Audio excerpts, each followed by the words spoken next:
And we are live here on the Fantasy Fanatics MMA podcast. I am James Lynch. He is JHK. If you haven't watched the show before, basically we preview upcoming notable fight. And on today's edition, we're going to be getting the rematch. Actually, it's the card of rematches, we should say.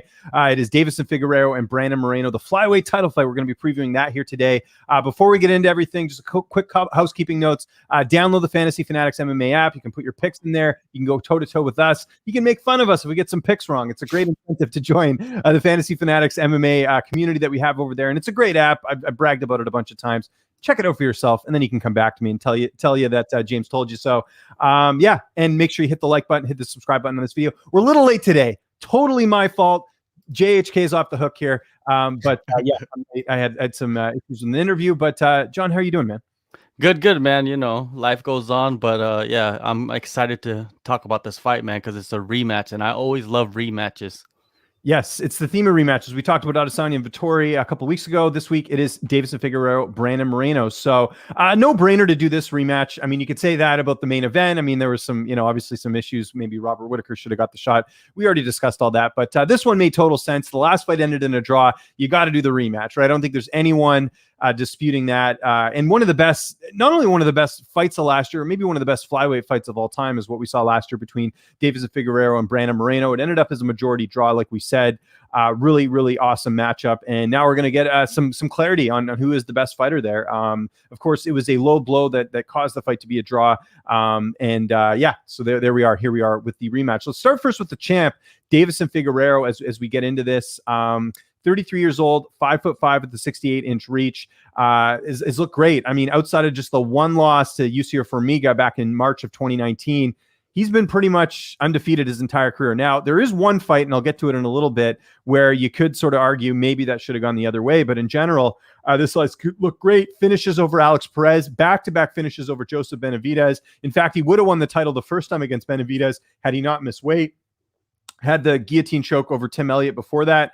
There was a point when the corner sort of turned here for Deiveson Figueiredo, and I think it was the Yusir Formiga loss, because after that, this guy looked unstoppable. He was not only winning fights, he was winning dominantly. The Alexander Pantoja fight was a fight that was pretty dominant, and then he starts to finish all these other guys and nearly finished Moreno in the last fight. But if Moreno wasn't so damn durable, we probably, we might have seen an earlier finish similar to the Alex Perez fight. But you just look at the resume here. A lot of good opposition. Even before he was in the UFC as well, he's had a lot of good matchups to lead into his UFC career. I mean, there's one guy, if you look at it there, that he beat in Jungle Fight that was 11-0, and he defeated him earlier in his career when he only had a couple fights. So yeah, really impressive here. So Deiveson Figueiredo, 33 years old, 5'5" with 68-inch reach. Again, coming to us from Brazil.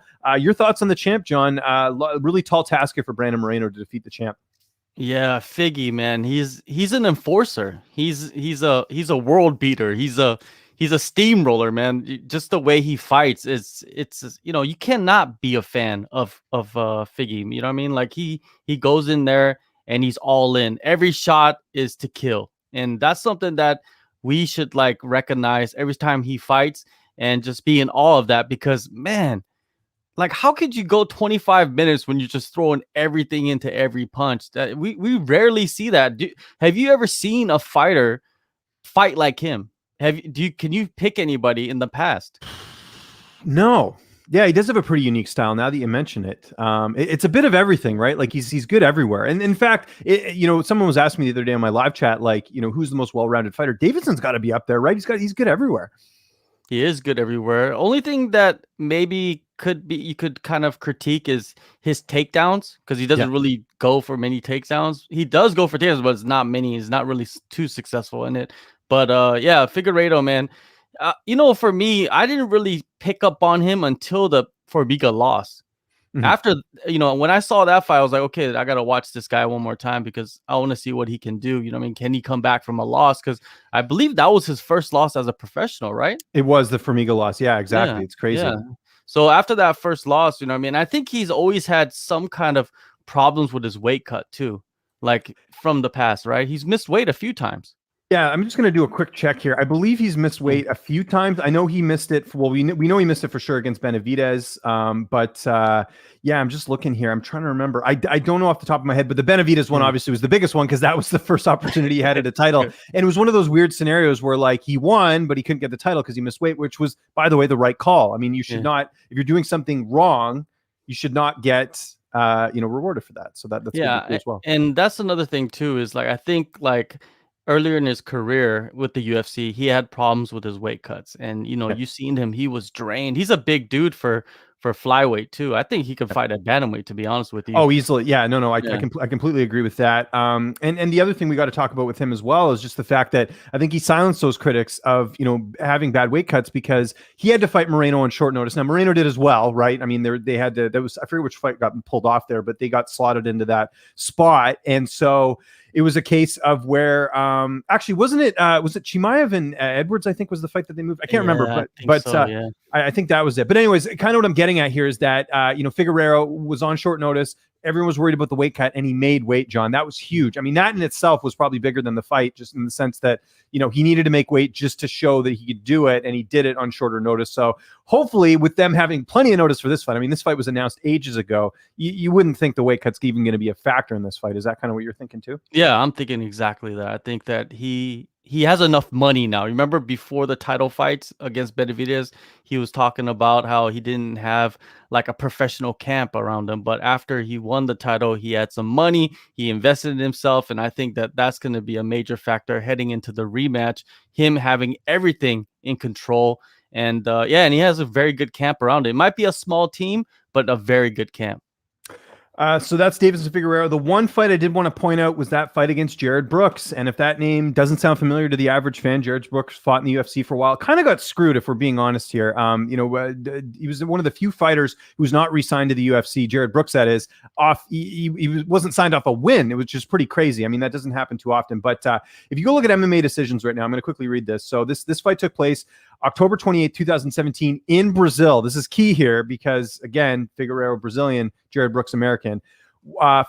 6 media members scored the fight for Figueiredo, and the majority scored it for Jared Brooks. So I'm looking at 1, 2, 3, 4, 5, 6, 7, 8 media members scored it for Brooks. I remember watching that fight thinking Jared Brooks won, and then for Figueiredo to get the decision, I was kind of like, I don't know about that. But again, it was in Brazil. There was a little bit there. So I only point that. I mean, I think Figueiredo is a much better fighter than when he fought Jared Brooks. I don't think there's any debate there. But I did want to point that out because people, outside of the Formiga loss, say this guy's only lost one time. You could argue that he lost two. Do you remember that fight? That was a couple of years ago. Yeah, and that's a big thing that you can point to too, is him against wrestlers, like a pure wrestler, a guy that's just going to go after takedown after takedown. Maybe that's his kryptonite, you know what I mean? Because we haven't seen anybody do that afterwards, right? You've seen wrestlers such as Tim Elliott, but he choked out Tim Elliott in the first round, which I thought it was very impressive to see that happen, because you never see Tim Elliott really in trouble, right? Mm-hmm.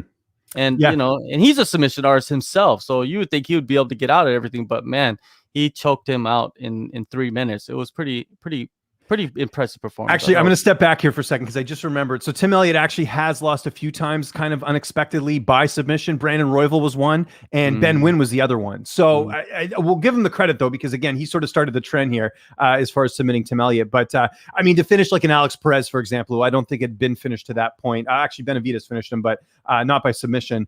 And then to finish Benavidez, I know Benavidez is getting up there in age, but to finish him the way he did, you look at not Asker, two different fighters. If you look at that fight, I mean, that's a fight where, yes, he was dominant, but he wasn't able to finish Benavidez. Figueiredo did twice. That's a big feather in his cap, so to speak, so. Oh, completely agree, man. Benavidez back to back, and he finished him 2 different ways. You know what I mean? Like it was completely dominant too. It wasn't like a fair fight. It was him just going in there and steamrolling Benavidez. And I think he gained a lot of confidence from those 2 wins. And that's why he went in there and took out Perez so fast. And this Moreno fight, I don't know, man. Let's talk. We'll get into Moreno. Just quick housekeeping. Got to remember, people who are watching right now, hit that like button, hit the subscribe button. And also, if you have questions, post them in the chat. We always do a Q&A after we break down the fight. So just keep that in mind. We will get to your questions, every single one of them. We always do. John and I are very generous on this show. Brandon Moreno, let's talk about the assassin, baby. 27 years old, 5'7" with the 70-inch reach. So that's key because Deiveson Figueiredo 5'5" with a 68-inch reach. So Moreno is the bigger fighter in this one. Moreno is a little bit younger as well. So he's 27 compared to 33. So there are some advantages here for Brandon Moreno. Now, Moreno had the draw against Deiveson Figueiredo. Before that, though, he got that win over Brandon Royval. I know there was an injury, John. he was still in control of that fight, so that was a big win as well. And then he had a win over Yusuf Formiga, the guy that last beat Deiveson Figueiredo as well. Had the win over Kai Kara France. Went to the draw with Askarov, which now looks pretty good actually, considering the run that Askarov's been on. And then got back in the UFC after beating a really tough guy in Michael Perez. You remember Beneil Dariush going on after one of his post-fight interviews, I think it was a Scott Holtzman fight, talking about a teammate of his who he said should be signed to the UFC. It was Michael Perez, who trains at King's MMA. Really outstanding wrestler, really key training partner over there at King's MMA. So for Moreno to get a finish over him, very impressive as well. Perez also, I think, has a win over a couple other fighters that are pretty notable as well. Anyways, reason I point that out is because that was a big win for Moreno as well. So Moreno's absolutely a gamer in this fight, and we saw that in the last matchup. Like I said, he took some good shots from Figueiredo, was able to come through and come back. That's one thing that makes this fight very interesting. Like you could say that, the low blow happened and maybe Moreno got lucky that it wasn't a loss, but you got to say something for his durability as well. In fact, if you look at in his career, the last time that Moreno was finished in a fight, it was a submission loss, and it was on the Ultimate Fighter against Pantoja back in 2016. So this is a guy that you gotta, if you're gonna put him out, you gotta really do it like, you gotta do something special to put this guy out, because he's very, very tough and very durable. And it begs the question of who does the longer, with the fact this is gonna be a longer camp for both guys, who does that benefit? I don't know. I honestly can't answer that. I don't really know in terms of what happens, but Moreno's a very formidable opponent. I think he's one of the top lightweights in the world, or flyweights in the world. And I should also mention that this is a guy who had some adversity. He got cut by the UFC. He came back. There's something to be said for that as well, of just the mindset of knowing that, hey, I'm not going to give up, in any situation. And we saw that in the main event as well. And he threw some shots at Deiveson as well. So don't even count out him as far as him, not finishing the fight as well. Like I said, even prior to the injury, I think there was a possibility of him finishing Brandon Royval. He finished Michael Perez in the 4th round when they fought in LFA. So this is a guy that does have finishing power as well. So you kind of look at that, sort of bringing the equation in there. So anything I missed there in Brandon Moreno? I mean, the durability, like I said, is going to make this fight very interesting.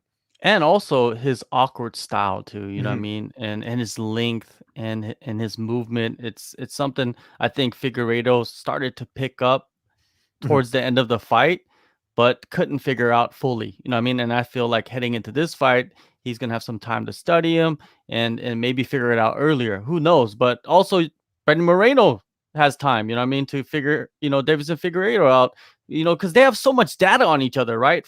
25 minutes of fighting, and they showed everything. You know what I mean? They wrestled, they grappled, they went for submissions, they went for, head kicks, elbows, you know what I mean? Like it was a great fight. And one thing that, that sticks out most is, like you said, his durability. But will his durability play a factor in the upcoming fight? I don't know, man. Do you think, there's a big question too, is was Figueiredo compromised because he came back too fast? You know what I mean? In that, what was it, 3 weeks?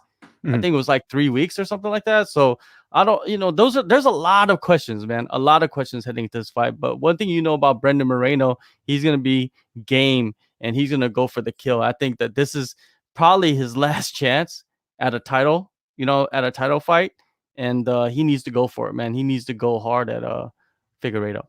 Yes, as long as Figueiredo's champ, we should point that out, because obviously if you lose, you have a draw and then you lose. Actually, it is interesting if this is his last shot, because it was a draw. If it was a loss, let's say it was a close loss, let's say it was a bad decision, then I think you'd have more of an argument of saying he might never fight for the title again. But because it was a draw, that almost it's a kind of a gray area. So I do agree with you, though. It would be, if Moreno loses this, he's in a very tough spot. It's not like he's going to move up to bantamweight. Maybe he would, but it's a very, very interesting spot for him as well. So I'm not going to completely close the door on that, but you do bring a good point in that. Yeah, as long as Figueiredo's champ, it's going to be tough to, because they want to keep that division moving. We don't want to. This doesn't want to be remember a couple of years ago in Bellator, it was always Patricio Pitbull fighting either Pat Curran, Daniel Strauss, like over and over and over again until they had like a new contender. So we don't want that happening either. We do got to mention the odds as well, Mike. I don't know if you can pull that up in terms of the odds on this fight if we have them. I know some books are having a Brandon Moreno. Oh, there we go. Perfect. This is what Mike's the best. We love Mike over here at Fantasy Fanatics. Deiveson Figueiredo -240, Brandon Moreno +200. So again, want to remind people, if you've never betted before, in order to win $100 in this fight on Deiveson Figueiredo, you need to bet $240. So a lot kind of at stake there. I think the odds are right where they need to be. I sort of put Deiveson Figueiredo as a 2-to-1 favorite. And who am I picking in this fight? I'm going Deiveson Figueiredo. Here's the difference, John. This is what it comes down to for me. It's the fact that Deiveson Figueiredo has that power more so than Brandon Moreno. I did mention about the finishes with Brandon Moreno, but you look at a lot of his fights, they do go the distance. Deiveson Figueiredo, I think if he fought those same opponents, there might be some finishes in there. That's the difference to me. And the fact that I just think that this guy's figured out the weight cut, and that was sort of something that was hurting him. But what he did to Joseph Benavidez, what he's done to so many other opponents, I can't ignore that. And Moreno does have a puncher's chance, but I think if you're looking at the overall body of work, and we talked about this off the top, I think Deiveson Figueiredo is the better fighter. I'd love Brandon Moreno to prove us wrong. This guy's never upset. I don't think I've ever seen this guy frown in his entire life, and he's been through so much, and for him to be so happy and positive. I mean, you've interviewed him. When you do an interview with Brandon Moreno, you come into there feeling like no matter what's going on in the world, you're in a good mood because you're talking to this guy, right? So I would love Brandon Moreno to win. But I think Deiveson Figueiredo is the better fighter, and I think he shows that. Do I think he finishes Brandon Moreno? I don't. I think it goes to the decision again, but I think there's no low blows this time. I think Deiveson Figueiredo edges the fight out, but it's a fight that he won, and there's no controversy. Your thoughts and your pick?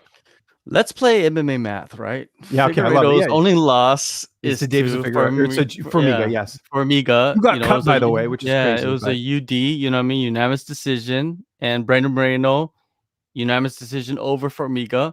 But Moreno has lost twice to Pantoja, and Figueiredo beat Pantoja by unanimous decision, right?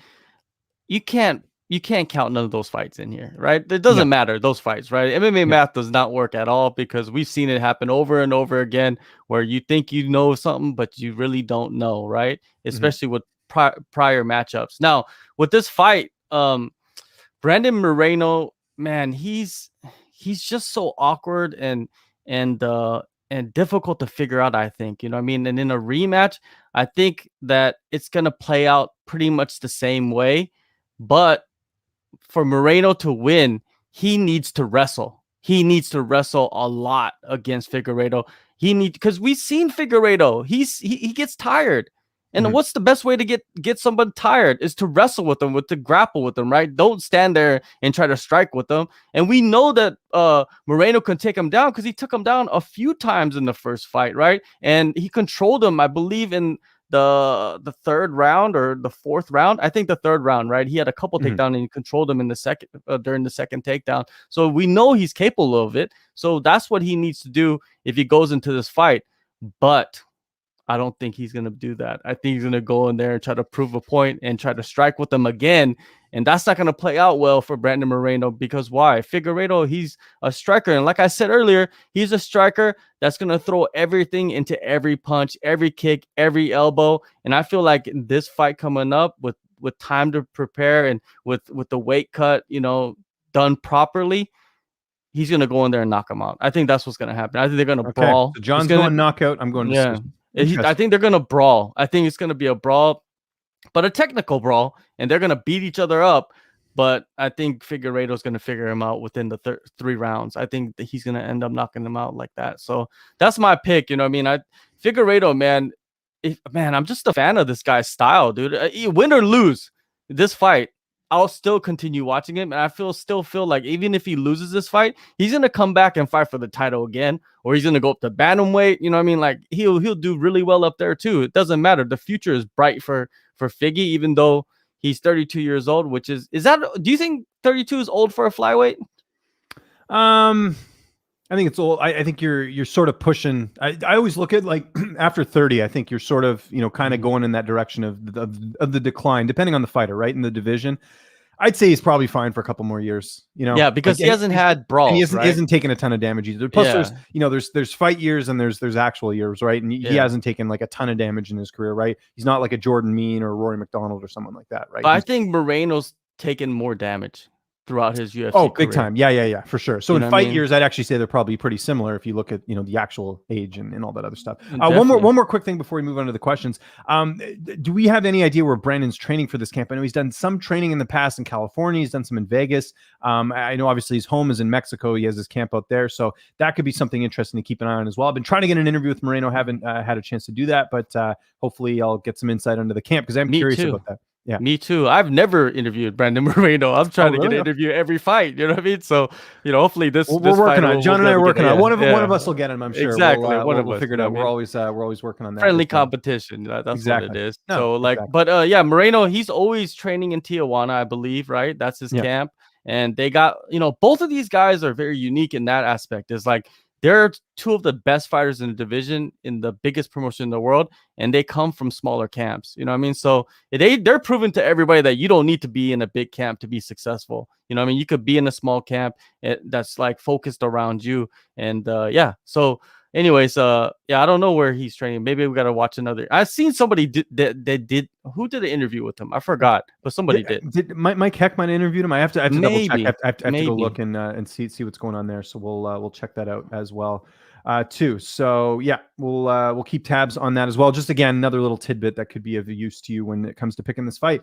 Let's get to the questions. Always like hearing from you. Again, we like to focus on this fight, but if you guys want to talk about other stuff, we're cool with that as well. This is very topical. Jose Flores says, "Who is Askar Askarov fighting next?" Of course, Askarov, I believe he's ranked like number 3. Let me just get the rankings up here. I mean, my short answer, and I'll get your thoughts on this, is I would think he's going to fight the winner of this. He's ranked number 2, actually. So I think he fights next. I know Cody Garbrandt, since he lost on the weekends, there's some talk about him going to flyweight. He should not get a title shot. If you lose, you should not be rewarded with a title shot. Cody Garbrandt should fight the loser of this fight. I've talked about this on my other show. Your thoughts on Askar Askarov? Askar Askarov, has he? Oh, he just beat Pantoja, and in my mind, Pantoja No, he beat should have been. Benavidez last, did he not?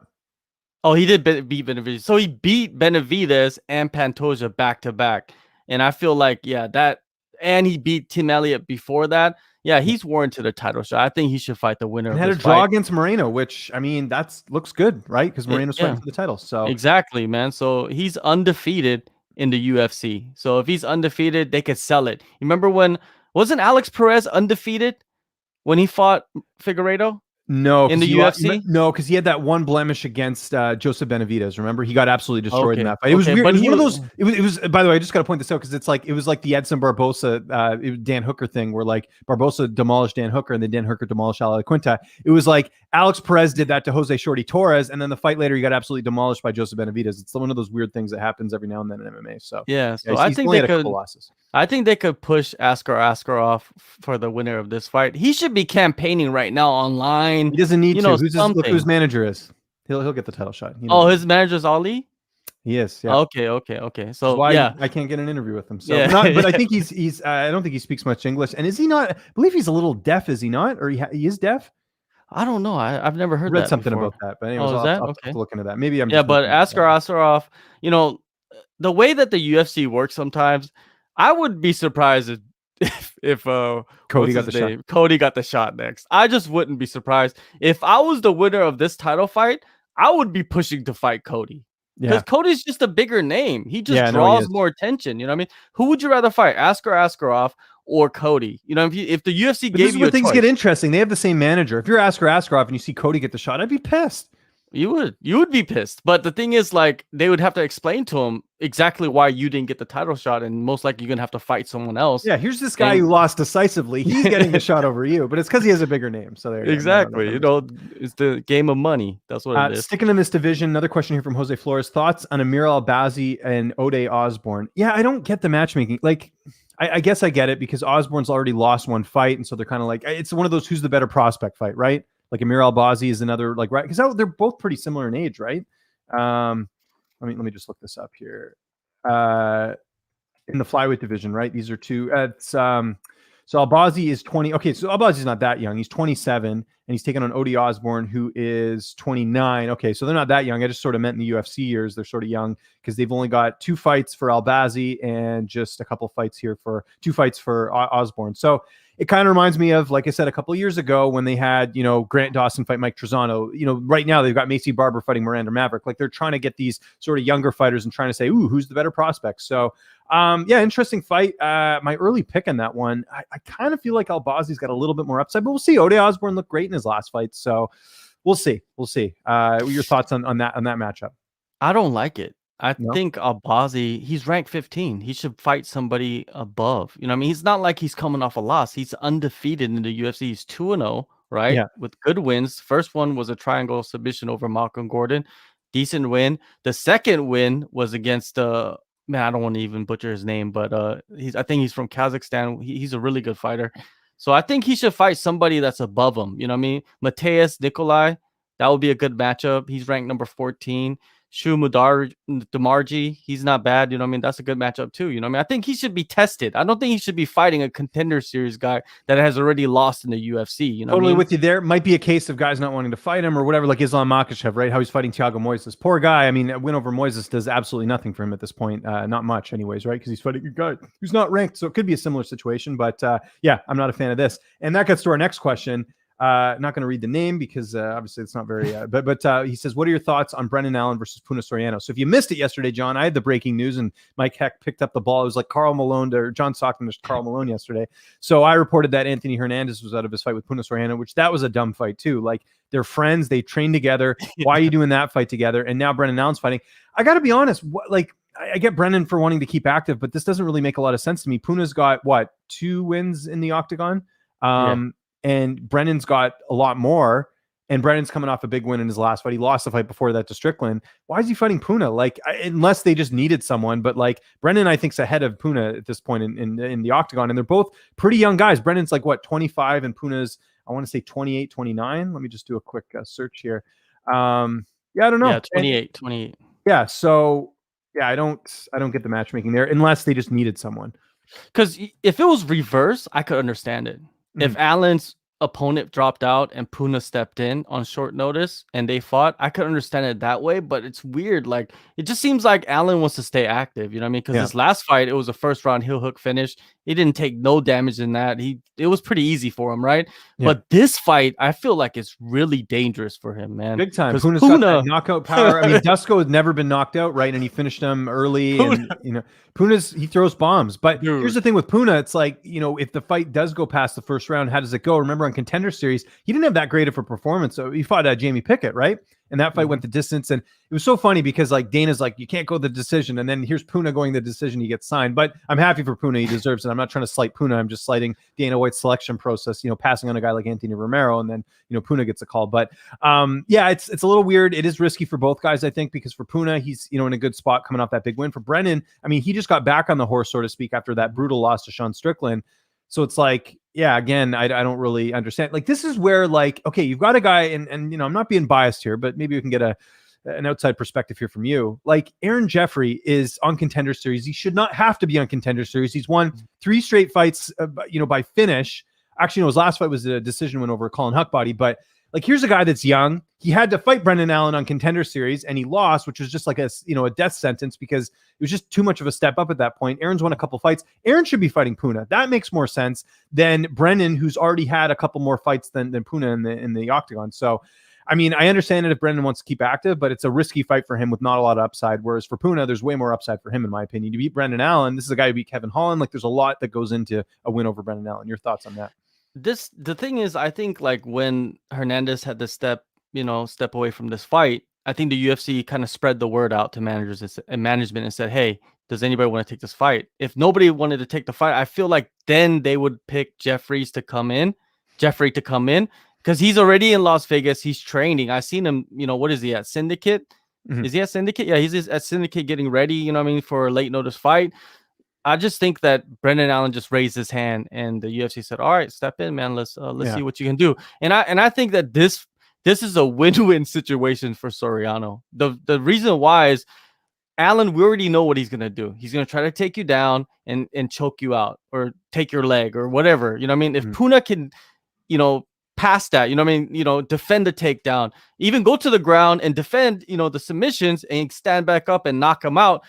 I feel like the UFC could push Puna. Puna, you know, he's not going to talk trash, right? But he can fight. Like, he's got that massive knockout power. And we've seen it in his first 2 fights, man. He doesn't go out the first round. And, man, I could kind of see this fight ending in the first round, either Allen by submission or Puna by knockout. I think that this is a great fight.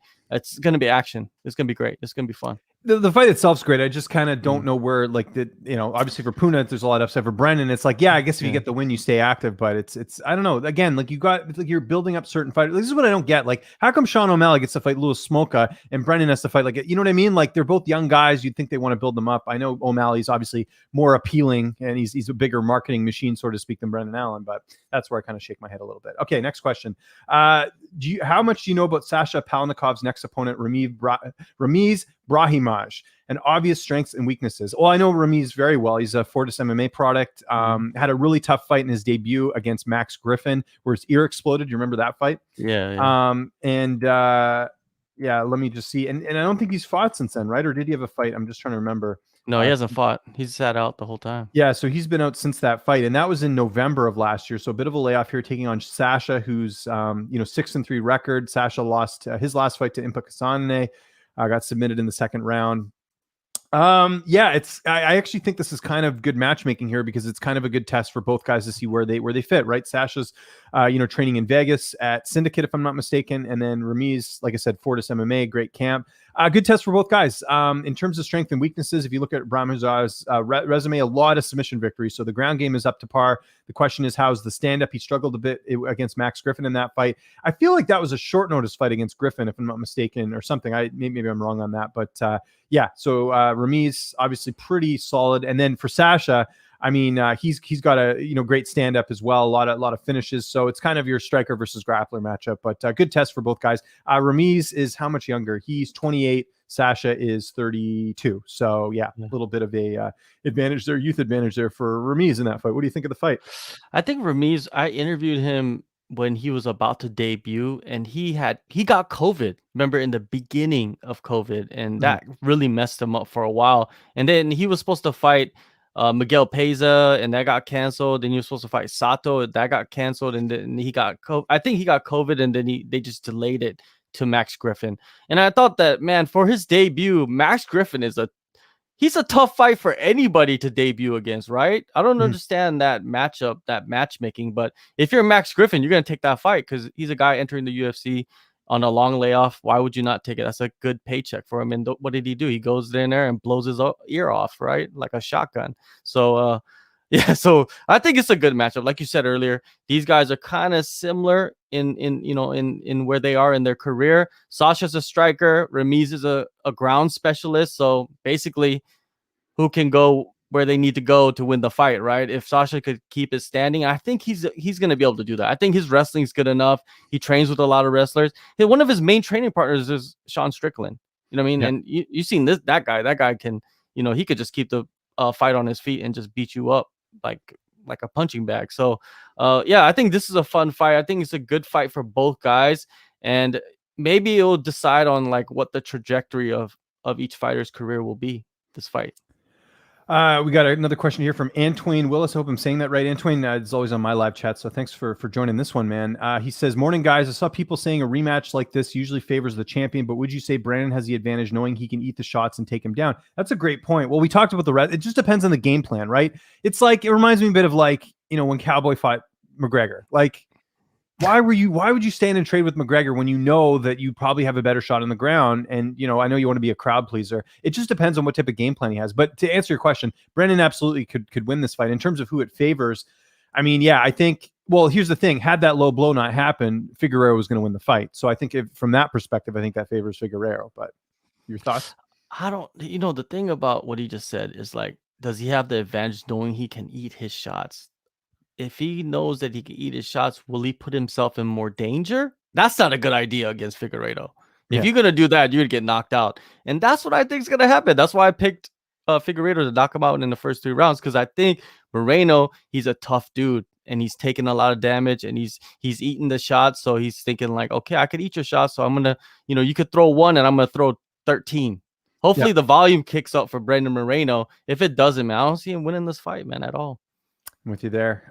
Question for John. What happened to Erigil? I know exactly who you're talking about. The guy with the one name. The guy who he's not like super athletic or anything, but what's going on with him? Any update?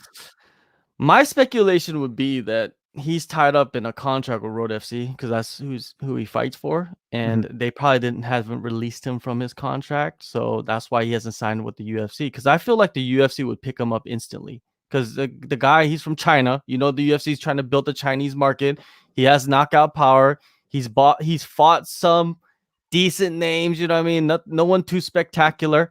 But he'll be a fun guy to watch. You just saw recently Chris Barnett get signed. His debut was against Ben Rothwell, but that's the kind of guy, kind of like what Oragali is. He's that type of fighter. He's fun, but he's young though. He's a young heavyweight, and I think they could develop him. And but we probably won't see him, man, because the Road FC got him tied up in a contract. What's going on with Road FC? Are they doing any other shows? They're supposed to be doing. They're doing these like collab shows with a streaming, a streaming site, and they're kind of like small shows in a small venue with like prospects mostly. And then they're supposed to come back in July with the big, like, I don't, just a big show. You know what I mean? Road FC, I think 58, and they're gonna have a couple title fights there. But the thing that sucks about them is that they just kept these guys locked in contracts like for PFL. years. Yeah. This is not PFL is like a year. This guy's they've been like over 2 years. All of them, they need to get paid, fight. They just kept them in contracts, right? And they're just keeping them in contracts. And now they're gonna put on shows, but who knows what's gonna happen with that? They might not even be able to put on shows. You never know with COVID, right? Once there's a what is it? An outbreak, everything's shut down, right? So who knows, man? Road is just they've fallen. They were the number one. I saw your post the other day. I didn't see it. This is why I love following your stuff, because you're covering stuff that I just don't know that much about. So that's interesting. I had no idea about all the stuff you had on your Facebook post the other day. Speaking of, by the way, Do Hu Choi's back. I saw that he has a fight booked. Yeah, he does. Any insight in that? So why was he out? It was military service? Yeah, it was military. Well, I don't think he even went to the military. Like, they were so backed up with people waiting on the wait list. I don't think he went to the military. And also, I believe he had the same eye problem as the Korean Zombie. Oh, weird. Yeah, after the last fight, he broke his arm in his last fight. His knee was messed up. He got his body back to normal, and then his eye issues came along for some reason. So he was like seeing double like the Zombie. I think he got surgery. He's back to training, and he's got a fight booked, and he could travel. That's what was limiting him. That's why he fought at UFC Busan, because he couldn't leave the country. So they put him on that card, right? Even if they didn't do a card in Korea, we wouldn't have seen him for years now, right? But is he able to travel now? Because where's that card? It's in Vegas. Yeah, it's in Vegas. Because he fought. I was at that fight when he fought Cub Swanson in Toronto. That was the Holloway and Pettis card. That was a crazy card with Paul Holloway or with he could end up being one of those major busts. You know what I mean? Well, like Kwame Brown.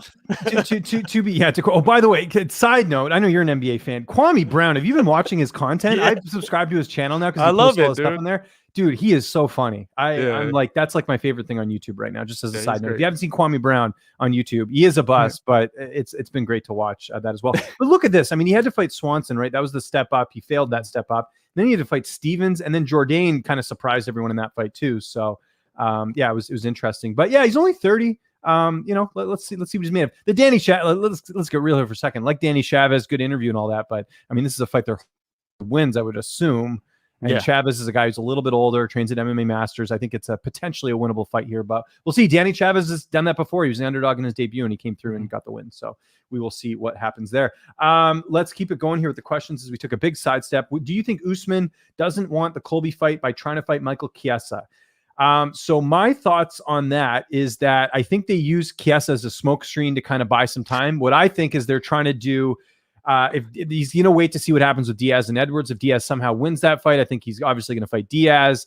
I don't know if he's going to fight Leon Edwards. I think he's just taking his time to see how all these fights play out, including, and then there's Wonder Boy as well. I would think that Usman would be more inclined to fight like a Wonder Boy than a Colby. But yeah, Colby's in a weird spot right now. I don't know what's going on with him. He doesn't have a manager.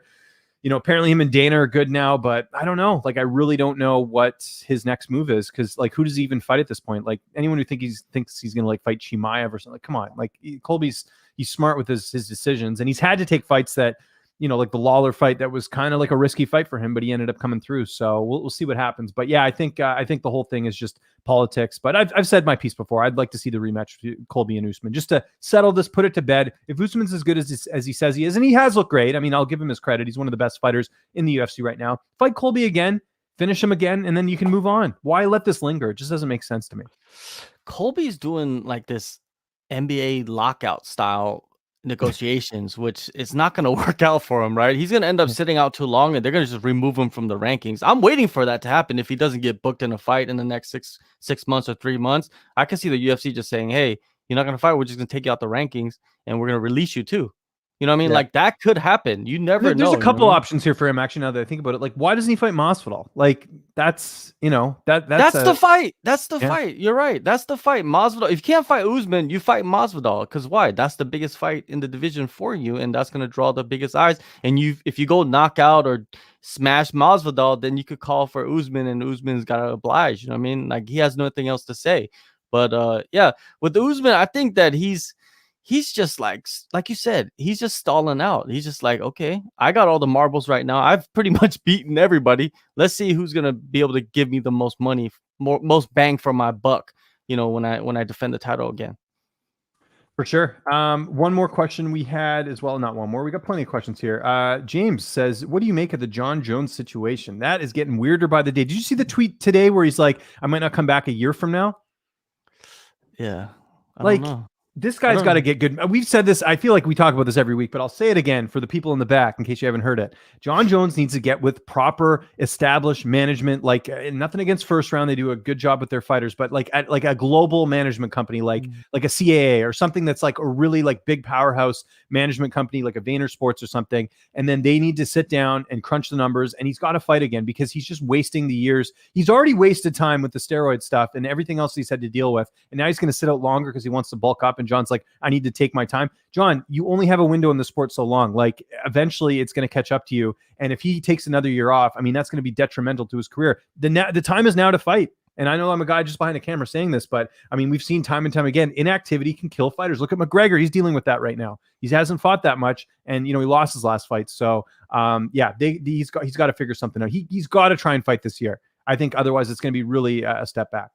I think John, he's rich enough, you know what I mean, to the point where he doesn't have to fight for the money, even though Yeah. he wants a lot of money, because if you want to return, you want to be paid properly.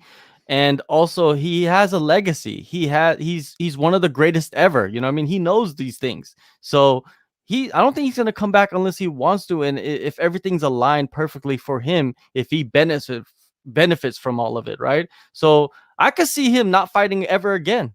You know what I mean? And it's like he can't go box because the UFC will have him under contract. He can't do anything else. So basically, he's forced into retirement because he doesn't want to negotiate. And hey, man, I support him, man. I support him trying to get as much money as he can. If he doesn't fight again, he's in a position where he doesn't have to fight again. Yeah. I'm with you there. I just think like if you want to compete and you want to have this legacy which I know is already kind of tarnished with the steroid stuff, you got to fight, man. Like it's frustrating because like I said, the first UFC event I ever covered as a member of the media was Jones and Gustafsson. I was super spoiled. The bar was set very high, John, as you can imagine. Yeah. But to see that fight and to see what Jones did that night, and again, he was pushed, to the limit. And we find out after, obviously, all the stuff that went into that fight. But I mean, it's disappointing. I mean, we've seen this time and time again in sports where you just see, talent go wasted. And I feel like John's pulling that again with this whole negotiation thing. And again, I'm in favor of him getting paid, but there's got to be some compromise here where he can fight again. It's very frustrating. So yeah, we'll see how that unfolds. Do you think, Antoine also says, do you think Figgy has a good chance to be double champ? That's a bit tougher. Bantamweight's a Shark Tank. There's a lot of good fighters up there. I'm not going to get into the whole Aljamain Sterling thing. I feel like every time I bring up that guy's name, there's all these people who just can't wait to be like, how dare you even speak of him? Like it's crazy. So there's a lot of good fighters at the top of that division. Hyon, Sterling, Sandhagen, Dillashaw, Rob Font now has emerged as a contender. Like it's just so deep. You've got Aldo fighting Pedro Munoz. Like, I don't know. I would say his chances of being double champ, if I could give him a percentage, and it's got nothing to do with him, it's got everything to do with the killers in that division. I say it's probably 20%. Like it's so deep in that division right now. Yeah, I think the only way he could be double champ if he just goes up and fights for the title immediately without fighting a contender in that division. I don't think that's going to happen for him. I don't think the UFC would do that. And sorry to interrupt. We talked about the wrestling with Moreno. Good luck trying to do that against like a Sterling or someone who has like really good wrestling. Like that's like, there's like legit wrestlers in that division too, right? So sorry, I just wanted to point that out because that just reminded me of the Moreno. But I would rather see Figgy at bantamweight though. There's so many better matchups there. So many fun. But matchups. then he leaves. Yeah, but then what happens to flyweight? Yeah, flyweight. Brandon Moreno takes over. That's what happens. There you go. Yeah, I love Moreno. Moreno's awesome. That's good. Let's go to Noah. Good to hear from you, Noah. Do you think Vettori will try to implement his wrestling against Izzy, or will he be hard-headed and try to prove people he has better striking than Izzy? I'm going with the latter. But you're right. Like his game plan should be to try and wrestle Izzy. Now it's easier said than done. There's been fighters who have tried and have failed, like Brad Tavares. Blachowicz did that, but Blachowicz also had how many more pounds and was able to do that. Is Vettori strong enough to take down an Adesanya? We'll see. I think I would hope Vettori would do that, but I don't think he will. I think Vettori, he's proven that he could take down Adesanya. He did it in the first fight, right? But the thing is, how better is Adesanya's wrestling now compared to then? I think it's much better. I think his defense is much better. And like you said, Blachowicz took him down, but Blachowicz is a huge man, right? He's just more powerful, more stronger, right? But the thing is, Vettori comes from like a striking gym, right? Mm-hmm. With Rafael Cordero. And I think, like he said, he's gonna try to prove that he's the better striker. And he's coming off that. I think he's still riding high off the win against Hermansson, where he did outstrike Hermansson. Did you see that video someone put up saying that like when Vettori dropped Hermansson tapped? No, I didn't. Someone put up some video that's like, I was like, come on, like what? People just there's always some angle, yeah. People just got way too but much. anyways, back to Vettori. I think like like James said, he's gonna go in there and try to strike with him, and that's not gonna work in his favor at all, man, because we know what Izzy can do. Great question here from Jose Flores. Again, the questions are just outstanding today. We're getting some really good ones. He says, with Felder retiring and Lee moving up, there's 2 spots free in the rankings. Who should get them? I got to think real hard in the memory bank as far as who's looked good at lightweight and who isn't ranked. Just because we mentioned him earlier, and I think he should be up there. I don't know if he deserves a full ranking. Actually, is he in the rank? Let me just double check this real quick. I don't think he's in the rankings. Actually, no, I know he isn't. Thiago Moises, I think, should be in the rank. Oh, no, he is. No, he's 15. He's 15. Yeah. Okay, so who's at lightweight, who's looked good, and who needs to take 11 and 12? I think it'd be Armin. Yes. Oh, and actually, is he in the rankings? Where's Fiziev's not there? Fiziev's got to be in there. But too. I think Armin's been in the UFC much longer. No, for sure. Get both of them in there though. Who else, unless there's someone else we're missing. But who did Fiziev beat in his last? He beat Moicano. Oh, that's a good win. That's right. And he beat DeCasey before that, right? That's also a good win too. So yeah, you could see him at 15, Fiziev at 15. I could see Armin a little bit higher, you know what I mean? But who knows, man? This is how this should work, by the way, if they are going to do that, okay? You bump Diego Ferreira, Drew Dober, and Moises up 2 spots each. So Ferreira should be 11, Drew Dober should be 12, etc. And then you put the other 2 guys as 12. Like, it shouldn't be they take their spot. Does that make sense? I think that makes a little bit more. Yeah, that's how I would do it. So Thiago should be 13, and then you could put Armin at 14 and Fiziev at 15. Is that what you're saying? Yeah, something like that. All right, that sounds good to me, man. We got to get on that board over there at the UFC. By the way, let us know in the chat if we're missing anyone. Those are just off the top of my head. I need like a full, I need Marcel here. We need the spreadsheet to see who's in the lightweight division. Lightweight division is so deep, man. It's just hard to remember who's at lightweight. You know what I mean? And you got guys jumping up and down too. So it's just hard to keep up. To do that. Noah points out that Askar Askarov was born deaf and only has 20% of his normal hearing. So I was right about that. So there you go. It's even more incredible the run that he's been on, a modern day Matt Hamill, so to speak. Hypothetical Dvorak versus Bontarin fight. Thoughts? Ooh, that would be cool. That's a good fight. I really like Dvorak, man. That guy's just doing stuff that you just don't see other fighters do. You should interview him. Have you interviewed Dvorak? I have not. I have not. I should look into that. He's on. He's a good interview. He's also another guy from the Czech Republic, just like Yuri Prohaska, right? Yeah. So, does he get the views like Yuri does? Yuri gets views on everything. Nah. You know how Yuri sneezes and you put that 5-second clip up, it's getting 100,000 views. So exactly. But Yuri's also just a good interview because he's like the only fighter I know who actively tries to do the interview without any assistance. And you can see that he has a good personality, even with him trying to do it's very unique. Like there's no one who does an interview like Yuri. It's very, very cool. He's awesome. He's very introspective. He really thinks things out. And the thing is, wait until his English becomes really good. Oh, I know. He's really trying right now. He's going to be spitting fire, dude, in his interviews. I guarantee you. It's going to be great. But going back to Dvorak versus Bontarin, that's a matchup that they should make. I don't know if Dvorak just fought right last weekend. Yeah. So I think that's fought too. He beat Matt Schnell, right? Yeah. So I think no, they shouldn't fight. I think if Bontarin beat Matt Schnell, he should fight somebody higher up. You know, I mean, I think he should probably fight like Perez is probably booked. Pantoja's not booked, but Pantoja, man, he's beaten pretty much everybody, right? So he's that flyweight division, man. Some of these guys, they're like basically lined up to fight for the title. It's just that the line is just really long, so they're gonna have to end up fighting guys, you know, down the rankings. So yeah, put Bontarine versus Pantoja. Let's see what he can do. Let's keep it going. Adam Martin tweeted a few weeks ago. By the way, shout out to Adam Martin, my co-host on the Parting Shot podcast, which is available on Patreon. He says that the UFC matchmaking seems to have changed, and now they book prospects with prospects, killer versus killer, and don't build up prospects anymore. Thoughts? Again, the only one I'd say is O'Malley. I think there's a few other examples maybe that you could point to where they are sort of building up certain fighters. But you're right. There's been a lot of matchups where it's like, you know, they're just trying to see who the better fighter is. I think that's more of like a no-nonsense approach. But yeah, I would agree with that. Adam brings up a great point. So. It is. It's kill or be killed, like you know, like killer versus killer. Like it's just you got to do it like that, I guess. You know, like you don't want to ever get accused of like what padding someone's record, right? No. Especially in the biggest organization in the world. So yeah. But they have done that before. I mean, of course. Yeah, we've seen certain fighters where you're like, why is he fighting? You know, O'Malley's probably the best example, current example. McGregor, there was a few fights from McGregor back in the day. I mean, I remember when he fought, you know, Dennis Seaver.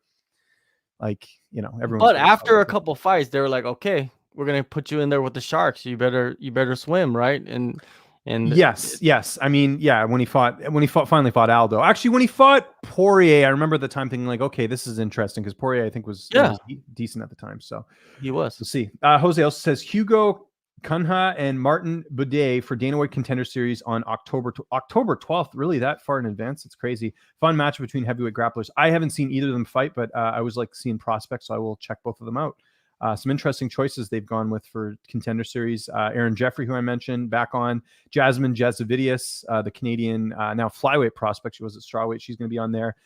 Chad Anheliger, who I've had the opportunity to call a couple of his fights for Rise FC's, the double champ over there, 125, 135. He'll be on the show this year. It's kind of weird that he's on Contender Series because he beat Brady Halstead, who's on Tough, and then Chad has to go on Contender Series, which is like, you know, I feel like if Chad beat him, I mean, I don't know, I think he should be in the UFC, but teach their own. Yeah, I don't. Do you know anything about those heavyweight prospects? I have no idea. No, that's the first time I heard their names. Hypothetically, if Marvin beats Israel, who would you guys have in Vettori versus Whitaker? And it's pronounced Antoine. Okay, gotcha. Antoine. I don't know why I said it looks like it says Antoine, but Antoine. Okay, I'll keep that in mind. Who would I have in Vettori versus Whitaker? I'm always going to take Whitaker. I think Whitaker can beat Adesanya if they have a rematch. Whitaker is very good, very underrated at this point. Yeah, he's rock solid. So that's how I look at it there. By the way, we'll answer a few more. Do you want to go a bit? We're out of time here for our usual time. Do you want to go a little bit later? Do you have time, or do you want to wrap things up quickly? I got time. I got time. Okay, cool. I'm assuming producer Michael, you haven't yelled at me yet, so I think we're good there. Not that he never yells, by the way. That was a joke. We'll go on for a couple more minutes. Euro, do you think Joanne Calderwood can make a run at the title? Well, Joanne Calderwood is, if she beats Lauren Murphy, she's going to get that title shot. I think that's pretty much set in stone. Does she beat Murphy? I don't know. Murphy's got a good ground game, and Joanne Calderwood's weakness has always been the ground game. She had the title shot against Valentina, opted to fight Jennifer Maia. That blew up in her face. She ended up getting submitted in the first round, and then Maia got the shot. So to answer your question, do I think I'll have to look closer at the Calderwood-Murphy matchup, but yeah, I think she's one fight away from a title. She just has to beat Lauren Murphy. That's what I think. She had the title fight, right? And then she took on what's Maia, her name? Jennifer Maia. Maia, right? And lost. I think if she wins this fight, she fights for the title. If Murphy wins this fight, she fights for the title. This is a number one contender fight. And I don't know, man. It's a tough pick. We might have to do that one. I don't know. Jose Flores, how much money is one paying Arjun Buller?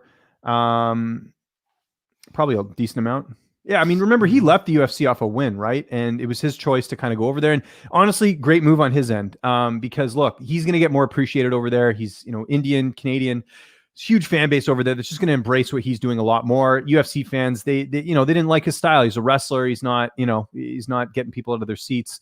I'll tell you one thing that is kind of disappointing about Arjun is that he never fought in UFC Vancouver. He's from here. I've mentioned this every podcast. I know people get sick of it, but he does live 25 minutes away from me, which is kind of cool. You know, we got the one heavyweight champion, you know, a couple, you know, not that far away from me, but yeah, he's probably getting paid well from what I hear. Those guys, some of those, you know, big signings that they've had, they're making good money from what I've heard. So we'll see. Fanny packs full of money. That's what they're making over there. So yeah, it's all good. Hey, what about Bibiano? Doesn't he live near you too? Yeah, he does as well. Yeah. We got a whole the community here is pretty cool. Like here we got Tristan Connolly, we've got Cole Smith used to be in the UFC, you've got Arjun, you got Bibiano, you've got, and then like even close like Demetrius Johnson's in Seattle. That's not that far away, right? So a lot of good talent in the Pacific Northwest, as they say. Let's get a couple more questions in here. I know we're kind of running out of steam. Jose Flores says lightweights that could be ranked: Demir Ismagulov 4-0. Yeah, great point. Brad Riddell. I think if Riddell should be ahead of Fiziev since he beat Mustafayev, who KO'd Fiziev. Oh, great point. Yeah, I forgot about that. Brad Riddell. Who's Riddell fighting? He's fighting Drew Dober. Drew Dober, that's right. Actually trying to get an interview with Dober. He just got back to me today. So we'll see if I can get something there. But that's a great point as well. Brad Riddell could be considered. But so maybe take Fiziev out and put Riddell there. But if Riddell loses, then we'll have to see. So see what happens over there. Dariush versus Charles Oliveira. Who would you guys take? I'm taking Oliveira. Yeah. I think Oliveira's proven. I'd take Oliveira against a lot of those guys. Yeah. There's only a few fights where I think maybe it could go the other way, but it's 50-50 at the top 5. I mean, really, like on any given night, I think you could see Gaethje beat Oliveira, Oliveira beat Gaethje, Poirier beat Oliveira, Oliveira beat Poirier. You know what I mean? Like it's so competitive at the top. Everyone's good. Everyone's well-rounded. Everyone's had to, overcome some adversity. Like you look at everyone in the top 5 right now, they've had losses like recently. Like, Gaethje just lost to Habib. And even before that, he lost to, Eddie Alvarez. You've had Poirier, who's lost a few, years ago, lost to Habib as well. I mean, everyone's lost to Habib. I mean, that's a prerequisite. If you're going to be in the top 5, you probably have lost to Habib at some point, except for Oliveira. But yeah, it's a Shark Tank up there, man. It's crazy as well. So Oliveira, he's a triple threat, man. He could knock you out, he could submit you, and he could take you to the decision. Like he could do all of those convincingly, right? So not many of the guys in that top 10 can do all of those things. I don't think so. Who do you think is a triple threat besides Oliveira in that top 10? Not McGregor. Yeah, definitely not McGregor, because there's a hole in the ground. Maybe Dariush. Yeah. He's a triple threat. Chandler, not so much. He's knockout or knockout wrestling. Yeah. Poirier's ground game. Maybe he's Poirier. I think he's a triple threat too. Poirier. Yeah. Gaethje, not so much. Gaethje's more of a striker, knockout artist. So yeah, man, Oliveira could keep that title for a long, long time, but I don't think he will. I think he's gonna end up losing to somebody eventually. Roman's asking me if I'm going to interview Rakic anytime soon. I'll tell you what. This week's kind of busy. Actually, I have to get my vaccine today, so that's taking up a good chunk of my afternoon. Maybe I'll reach out this. I usually book my interviews on Friday, so maybe I'll look into that one. But the thing is, like, he did an interview with Farah. So I always like, and John, we've talked about this. Like, I'll wait if someone's interviewed someone. I'll kind of wait a little bit to let the dust settle, and then I'll interview them. Like everyone, like remember Aljamain Sterling did like 50 interviews after he had the title thing, and then they all got kind of lost in the shuffle. And then I interviewed Sterling like a few weeks after that, and then ended up getting some press. So that's kind of my strategy when it comes to doing interviews. Not that Rakic is going to attend interviews, right? So.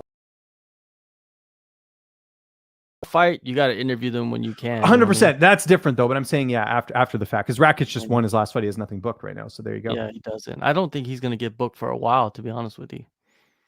When is Tybura getting interviewed? I haven't reached out. I don't even know who manages him. I have to look into that. So I'd have to find out. There's some I've reached out to, and I see that they've seen the message and just nothing back. So it happens. Sometimes you don't get the interviews that you want. We'll take 2 more questions, everyone. Again, appreciate you tuning into the Q&A. If you did miss our pick for Figueiredo and Moreno, you can just go back after this show's over. You can check it out there as well. Jose Flores says, I think Dustin's ground game is very suspect. I don't know about that. Yeah, I don't really know there's any evidence to sort of support that. His ground game's pretty good. Yeah, his takedown defense is suspect, or his submission defense is suspect? I don't know. I think ground game like jiu-jitsu specifically. Oh, so. I don't think so, man. Yeah, I don't think so. He got choked out by Habib, right? Yeah. That's what happened, right?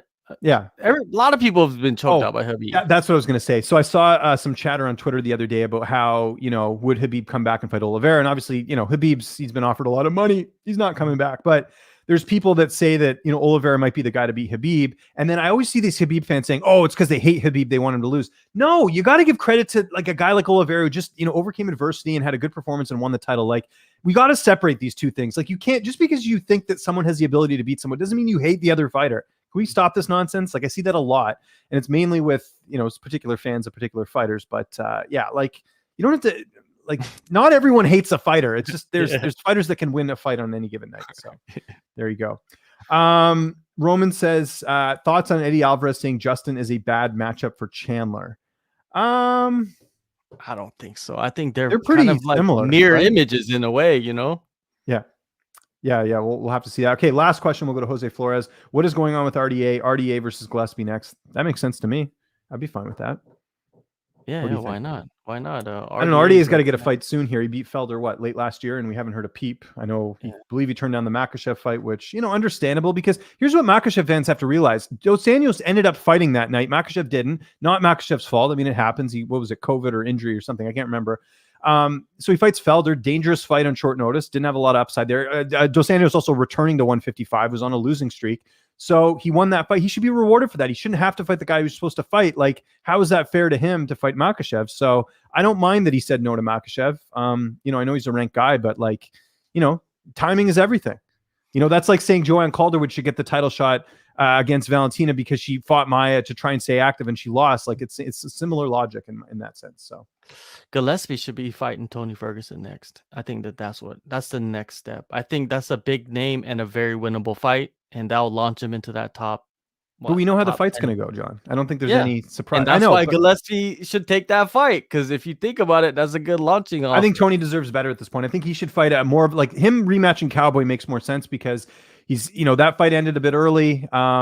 It's a big name. Like we don't want to see that's like saying why doesn't Ferguson fight Fiziev? It doesn't, like, to me, it's like Tony deserves a good send off. He's not a contender. We know that. We know what would happen against Gillespie. 30-27 Gregor Gillespie. Maybe he finishes him, but most likely 30-27 Gregor Gillespie. That's all. I'm just looking from Tony's perspective. Like, he's at the point in his career, kind of like Robbie Lawler, kind of like Woodley. Like, they should be getting these names, on their way out, as opposed to nothing against Gillespie, but he's not on that name level yet as well. So there you go. All right, good time to wrap up the show. Again, apologies for being late. It's all on me. You guys can tweet all your complaints at me. It's all good. Make sure you download the Fantasy Fanatics MMA app. There's no fights going on this weekend, but again, we do have a bunch of cards coming up. We got the June 5th card with Rosenstrike and Sakai. Not a great main event. What are you going to do? So we got that, and then we've got the week after that, we got UFC 263. So download the app. Get your picks in. You can do it now, whenever. They're all up there for all the upcoming cards. Talk some smack. I think I forgot to, whatever card that was it 262 that we did the live stream for? I forgot to put my picks in, and then I had great picks that night. And so on the app, I'm like minus something when I should be up because I forgot to put my picks in. So that's why you got to remember to put your picks in. So download the Fantasy Fanatics MMA app. Again, spread the word. We're trying to grow the show. If you guys want to hit that like button, hit the subscribe button. Just tell your friends. We do the show every Wednesday. I don't think there's a lot of shows out there doing upcoming previews of upcoming fights. So we're kind of unique in that space. Plus, you do the Q&A. There's a lot of incentive to come and join us every single week. So we do this every Wednesday, 11 a.m. Eastern time, 8 a.m. Pacific time. John, anything coming up for you next this week, interview-wise, or anything you want to plug before you get out of here? No, I don't want to say anything about this week. I do have a couple. You can do a teaser like last week. You remember you said you had some big guests, and no, this week is just the run of the mill, right? But I do have a interview with Volkanovski that I did. He's talking about Tough 29, and then awesome, he gives his thoughts on Zabit and everybody, and then I've been doing these interviews for Ryzen because Ryzen's doing a bantamweight Grand Prix, 16-man bantamweight Grand Prix. And I've done 15 of the 16 fighters, but I still have maybe 6 more that I need to release. I already did the interviews. I just need to edit them and put them up. But I do have some of them up already. So go check those out on SCMP MMA. And man, and just a few more interviews, man, for upcoming cards. That's all it is. As far as on my end, a little bit of a lighter week, still trying to secure some interviews. Those bigger interviews are tougher to get sometimes. There's been a lot of back and forth on emails, but I did talk to Ariane Lipsky yesterday. Really good interview with her. English is coming a long way, John. I don't know if you caught that, but she did a really good job. She's going to be fighting Montana De La Rosa on next week's card. Have a couple other interviews as well. Mohamed Mokaev, really excited to talk to him, the brave CF standout, who apparently turned down a spot on Contender Series. He's like, look, I want to go to the UFC, so I thought that was kind of interesting. Just keep it tabbed at Lynch on Sports, Twitter, Instagram. I'm always posting my stuff on there. Hope everyone has a good weekend. Enjoy the time off. We don't get it too often. I know people complain about not having fights, but it's good to have a little break. Go watch some NHL playoffs. A lot of good stuff going on right now in that league, and NBA, of course, as well. There we go. For John, for myself, for producer Michael, who always does a great job behind the scenes. See you guys next week. Enjoy the weekend off, and we'll see you a week from today.